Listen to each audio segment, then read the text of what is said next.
Carlos gazed out the small room's window, his eyes trying to focus on what was left of the world outside. The sky was overcast, the heavy clouds seemed to drag slowly as if time had slowed down just like his life. The old wall clock, with its slow and continuous ticks, was the only constant companion in his routine now. A few weeks ago he had been taken to this place. The nursing home. It was a hard word to swallow, especially when he had spent his whole life taking care of others, and suddenly, it was him who needed care. Carlos never imagined he'd reach this point. He had always felt strong, capable.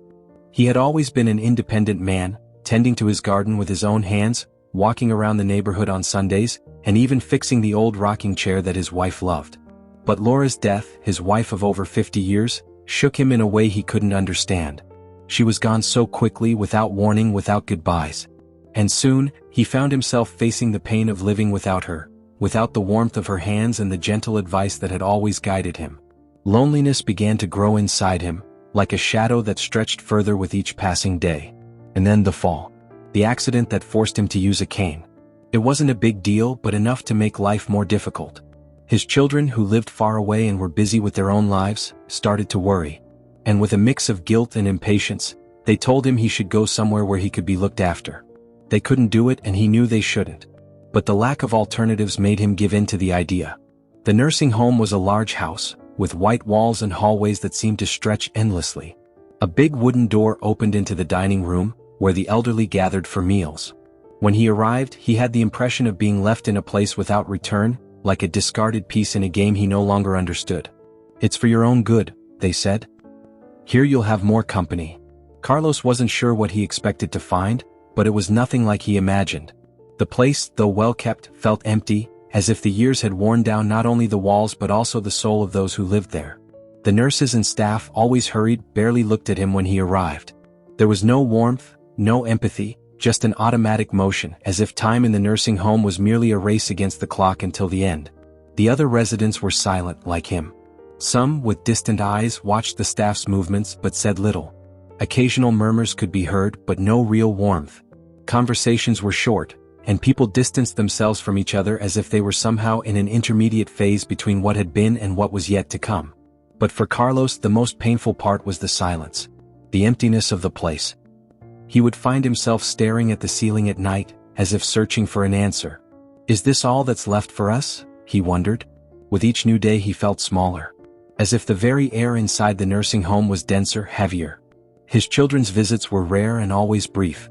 "How are you doing, sir?" they asked with forced smiles, glancing at their watches, eager to return to their lives, to their routines. They said their goodbyes quickly, as if Carlos had already become a distant part of the past. Someone who had become more of a responsibility than a father. In that first month, Carlos tried hard to adapt, to find some purpose, some reason to get out of bed.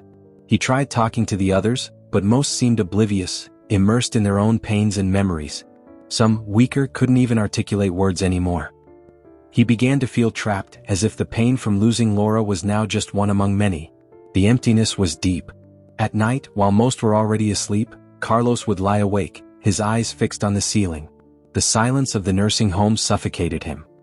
He thought of Laura, of her laughter, the afternoons spent in the garden, the scent of the flowers she tended so lovingly. Each memory seemed more distant, as if she was fading with the passage of time. And it was in that solitude that he began to realize something. Something he had refused to accept at first. The nursing home was not just a place where he lived now. He soon understood, it was not a place to live. It was a place where people were expected to die. Carlos had been in the nursing home for almost 2 months, and as time passed, something inside him began to break. At first, he tried to maintain an appearance of strength, as if he were still the man he used to be, the one who could handle any situation. But reality was different. The place that he had once imagined as a refuge, a space of care, now revealed itself as a silent prison, where time seemed to drag on, without purpose, without color. At first, he believed the nurses and staff were just busy, maybe overwhelmed with so many other elderly people to take care of. However, he soon realized that what stood out most in the nursing home wasn't hard work, but the lack of humanity. On several occasions, Carlos found himself sitting in the dining hall, observing the activity around him. The nurses passed by quickly, delivering meals without making eye contact with anyone. When someone needed help, like a glass of water or a simple assist to sit down, the request was often ignored. In some cases, the response was just a monotonous, impersonal answer, "Please wait a moment." But the moment never came. Carlos also noticed the way the other elderly residents were treated. Mr. Joaquim, a man who sat by the window with a blank expression, was often ignored by the staff. He had trouble eating and always ate alone during meals. One time, when he asked for help, a nurse simply ignored him and walked away, as if he were no more important than the plate she was carrying. Later, Carlos overheard a whispered comment. "He doesn't know what he's doing anymore. Just leave him." The phrase echoed in Carlos's mind like a cold blade. Dona Maria, a woman with difficulty walking, also faced a similar indifference. When one of the nurses helped her stand, the movement was abrupt, as if she were a burden. Often they would take her to the activity room, but she would sit there in silence, waiting for someone to truly interact with her. But no one came. No one seemed to care. At one point, Carlos saw a nurse pass by her and give a pat on her shoulder, but with such a vacant expression that it made Carlos's heart tighten. The woman never seemed to be treated as a person, only as a hollow presence. These small episodes began to accumulate, and Carlos could no longer ignore them. He felt the pain of being neglected, but he also saw the others in their suffering. The sadness he felt now wasn't just his own. It was collective. It was the silent suffering of all those around him, invisible to the world. He silently wondered how many more had been left behind, how many more were being forgotten, with their voices silenced, their needs ignored.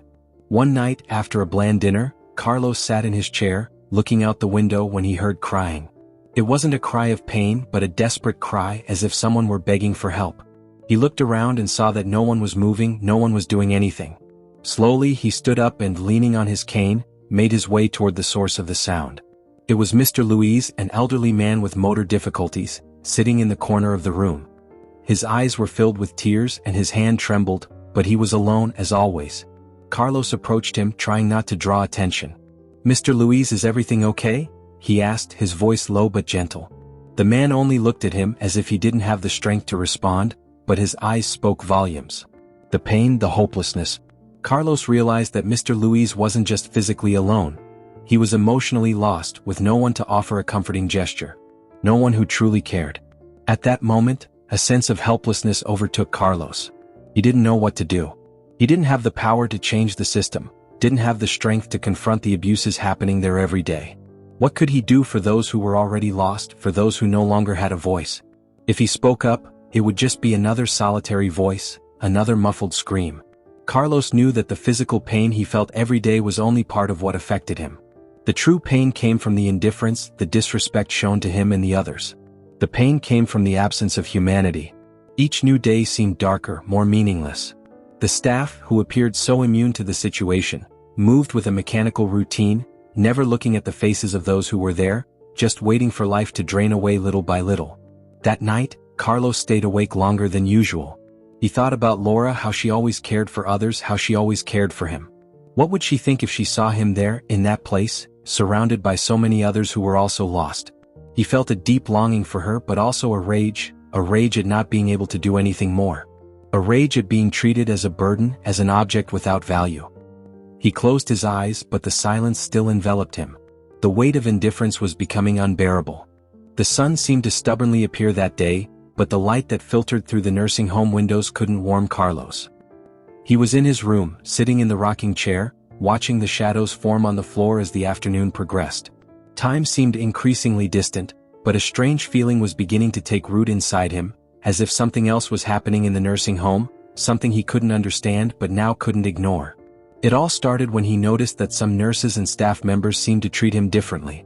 At first, he thought it was just his imagination. But soon it became clear. What had once been indifference now seemed to be something more aggressive. One morning, Carlos was waiting for his meal in the dining hall as usual. Dona Marta, a lady who had been in the nursing home for years and always greeted him with a shy smile, started talking to him. "Carlos," she said, her voice weak and her eyes tired, "I don't know what's happening anymore. They won't let us rest." Carlos furrowed his brow, not quite understanding what she meant. "Who won't let you rest?" he asked softly. "The staff," she answered, lowering her head. "They come and turn us over forcefully to give us a bath. They don't ask for our permission. They say horrible things and, sometimes when we try to ask for help, they just ignore us. And the worst part, Carlos, they don't care when we fall. No one cares." Carlos's heart tightened when he heard those words. He didn't want to believe it, but something inside him knew Dona Marta wasn't lying. The nursing home, which he had already seen as a dark place, was revealing itself to be even more sinister. He knew that physical pain was a part of aging, but what Dona Marta described seemed to go beyond that. It was abuse, it was neglect, and he wasn't safe. That very afternoon, Carlos became a victim of this abuse. He was in the physiotherapy room trying to do some exercises to strengthen his legs, when a nurse named Jessica approached him. She seemed tired as always, but what she did next left him speechless. "Get up, Carlos," she ordered. Her voice was harsh, impersonal. He tried to stand with the help of his cane, but he felt a sharp pain in his back and couldn't support himself properly. "Ma'am, I think I'm too weak today," he said, trying to be polite, but the pain was intense. She looked at him with disdain, and instead of offering help, she jerked his cane away roughly, causing him to lose his balance. Carlos stumbled and fell, his body hitting the ground with a dull thud. The impact sent a sharp pain through his shoulder, and his breathing became labored. "Get up, old man," Jessica said without any empathy, as if he were a dead weight, an obstacle to be removed. She looked at him coldly and walked away, not even offering her hand to help him get up. Carlos lay there on the ground, staring at the ceiling, breathing heavily. For a moment he felt completely powerless. It wasn't just the physical pain that bothered him, but the humiliation. He was lying there, fallen on the floor, and no one cared. Finally, Seu João, an elderly man who had always been kind to him, got up from his chair and went over to help him. "Are you okay, Carlos?" he asked softly, though his eyes were also filled with sadness. "I think so," Carlos answered, his voice faltering.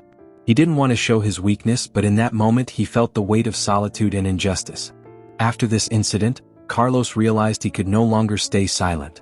He knew he didn't have much time left, but the little he had would be dedicated to exposing what was happening in the nursing home.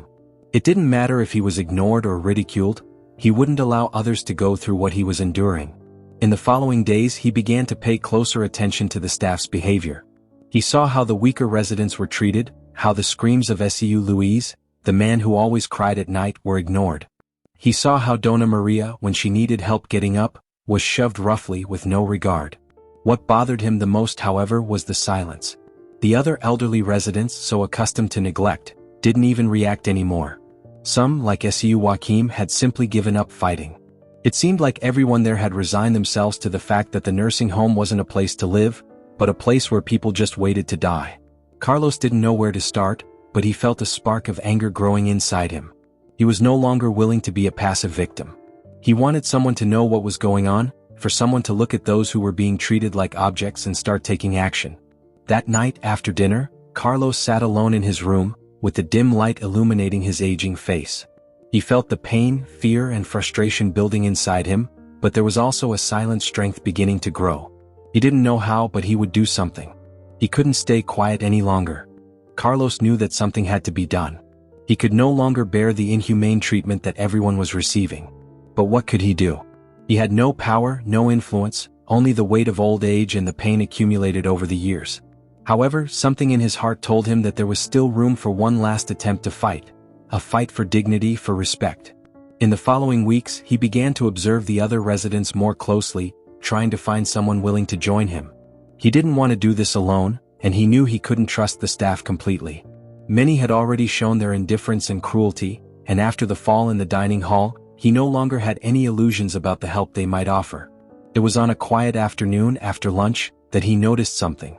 Dona Marta, always shy, was sitting alone at one of the tables in the dining hall, staring at her hands with a distant expression. Carlos approached her and, without saying anything, sat beside her. She looked at him, surprised, but the faint smile on her lips gave him a glimmer of hope. "Dona Marta, you've noticed what's happening here, haven't you?" Carlos asked, his voice low but firm. She sighed and looked around as if she were afraid of being overheard. "I've seen many things here, Carlos. Things we can't forget. But we can't speak out, we can't do anything. If we speak, they treat us even worse." Carlos shook his head, feeling a deep pain. This was how everyone felt. Everyone was scared. Scared of more punishment, scared of being ignored, scared that the violence would become even more explicit. "I know you're right," Dona Marta continued with a sigh. "But what can we do? They're too strong, too cruel." Carlos looked her in the eyes. "I know, Dona Marta. But we can't continue like this. We can't die in silence. I know there are others here who feel the same way, you just need to see it." He looked around, discreetly observing the other elderly people present. Seu Joao, with the same sad and resigned expression, was sitting in a nearby chair, staring out the window. Dona Maria, the woman with difficulty walking, was there too, but no one was helping her. They were all there, but they seemed invisible to the rest of the world. "I want to do something. I want everyone to know what's happening here," Carlos said, his voice trembling but determined. "I'm going to talk to them." Dona Marta looked at him with a mixture of surprise and concern. "You really want to do this, Carlos? They'll punish us. They'll make us pay for this." "It doesn't matter," Carlos replied firmly. "What matters is that we can't let them make us forget that we're human." In the following days, Carlos began to make small moves, trying to gather the other residents without the staff noticing. He knew that, for anything to be possible, he would need allies. He began to talk to Seu Joao, who had been quieter than ever, but who seemed to respond when he heard Carlos's words. "I don't know what we can do," he said, his voice hoarse. "But what's happening here isn't right. I can't keep seeing people being treated like they're nothing." From that moment, a seed of resistance began to grow among them. It wasn't an open revolt, but a silent resistance. They began to talk more among themselves to support each other. Little by little, Carlos gathered more people, and the spark of resistance began to spread. The turning point came one night when Dona Maria, after a difficult day, couldn't sleep. She was sitting on her bed, her eyes misty, when she heard a whisper. It was Seu Joaquim, who was also awake. He had been a silent presence from the start, but his gaze revealed the suffering he carried. "You're thinking about what Carlos said too, aren't you?" Joaquim asked in a low voice. Dona Maria looked at him, surprised. "What do you mean?" I can't stay quiet anymore. We can't let them treat us like this. We need to do something, even if it's just talking. We need the others to know that we're more than this, more than numbers. We need to make them hear our pain." That night, the two elderly people began to plan in silence, while the rest of the nursing home slept. They started writing notes, small messages for the other residents, inviting them to join Carlos and the others who were trying to do something. "Let's show them that we're still human, that we still have a voice." The next morning, Carlos received his first surprise. When he left his room, he found a note on his table. "I'm with you," the message said, written in shaky handwriting. It was from Dona Maria. From there, small actions began to multiply. More and more elderly people approached Carlos, willing to join his silent fight. They didn't know how they would change things, but they were ready to resist, even if it was just to show that they still existed, that they still mattered. The silence in the nursing home was about to be broken. The resistance, which had started as a small fire in the darkness, was now becoming a blazing flame, lighting the hearts of those who had for so long remained silent. Carlos knew that time was against him. His body was already frail and pain never left him. But there was something he felt, an energy, a renewed strength pushing him to move forward, not just for himself, but for all the others still there, forgotten, suffering in the shadows. On that cold morning, Carlos decided it was time. He gathered those who had joined his cause. They were few, but their unity was stronger than any number. Among them were Dona Marta, Seu Joao, Dona Maria, Seu Joaquim, and others who, despite their advanced age and limitations, had become part of something much bigger than the pain itself. A collective voice that would no longer be silenced. "Today we're going to do something," Carlos said, his voice firm. "We can no longer wait for others to come and save us. We are the ones who have to save ourselves. We'll make them hear our pain, see our struggle. We'll show them that we're still human, that we still have value." They knew that the nursing home wouldn't allow an open protest, much less expose the conditions they were living in. But Carlos wasn't thinking of a physical revolt or anything violent. He was thinking of something simpler but just as powerful, a letter. A letter that could be their last chance to show the world what was happening there. That afternoon, with the help of Dona Maria and Seu Joao, Carlos wrote a letter detailing all the abuses they had witnessed. The neglect, the indifference, the inhumane treatment they received. He didn't hold back any details. Every word carried the weight of a lifetime of suffering, but also of resistance. They knew that this letter would be a cry, a plea for help to anyone who would listen. But who could hear? Who would help them? There were no easy answers, but there was one certainty. If it wasn't now, it would never happen. They prepared the letter carefully, knowing it could be confiscated, destroyed, or ignored. But it didn't matter. The mere fact that they had written it, that they had shared their stories with each other, already felt like a victory. The next night, something unexpected happened.